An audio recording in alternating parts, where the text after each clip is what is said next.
दोस्तों, आपने भी फिल्मों में या रियल लाइफ में दूर दूर तक नदियों पर बने लंबे और मजबूत पुलों को देखा होगा, जिन्हें देखकर कभी न कभी आपके भी मन में यह सवाल ज़रूर आया होगा कि भला इस बहती नदी में पुल बनाया कैसे गया होगा।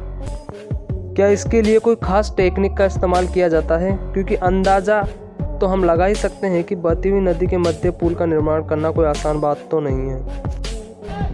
तो चलिए आज हम आपकी जिज्ञासा दूर करके आपके इन सभी सवालों के जवाब देते हैं और आपको बताते हैं कि ऐसी कौन सी टेक्निक है जिससे नदी के बीच ये मजबूत पुल बनाया जाता है।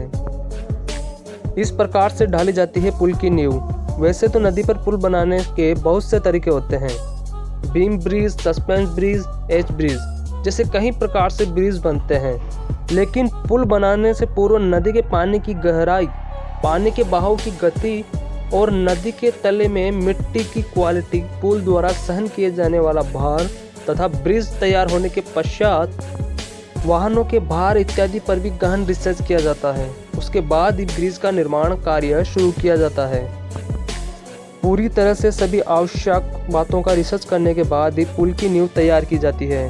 नींव के लिए भी पहले ही योजना बना ली जाती है।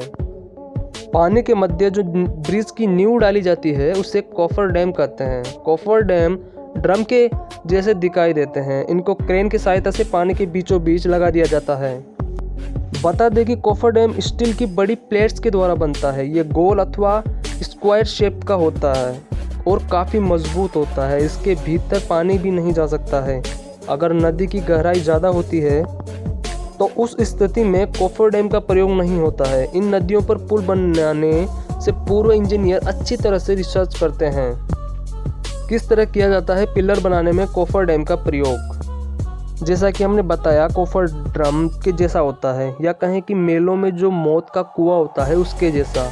इसे पानी में इस तरह से रखा जाता है जैसे किसी गिलास में एक स्ट्रॉ रख दी जाए, उसमें पानी भरने पर बाहर निकाल देते हैं और फिर इस कॉफर डैम में नदी के तले की मिट्टी दिखने लगती है।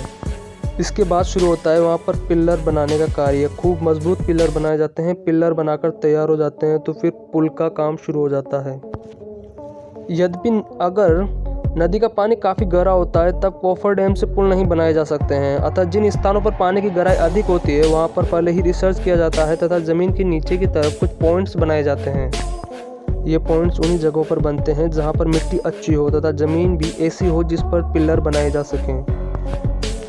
उसके पश्चात वहाँ पर गड्ढे बनाए जाते हैं तथा उन गड्ढों में बहुत से पाइप ऊपर से नीचे की ओर डाले जाते हैं। इस तरह से पानी बाहर निकाल दिया जाता है। पानी बाहर निकालकर फिर इन पाइप्स में सीमेंट इत्यादि भरकर ऐसे बहुत से पाइप तैयार किए जाते हैं। ये सभी पाइप को मिलाकर एक पिलर बनता है। पुल बनाने के लिए ब्लॉक्स बनाए जाते हैं। ब्लॉक्स निर्माण का कार्य दूसरी साइड पर किया जाता है। फिर इन ब्लॉक्स को नदी में स्थित पिलर के मध्य सेट करके ब्रिज बनाया जाता है। बिना पिलर वाले पुल का निर्माण कुछ अलग प्रक्रिया से होता है। अगर वीडियो अच्छा लगा हो तो चैनल सब्सक्राइब जरूर करें।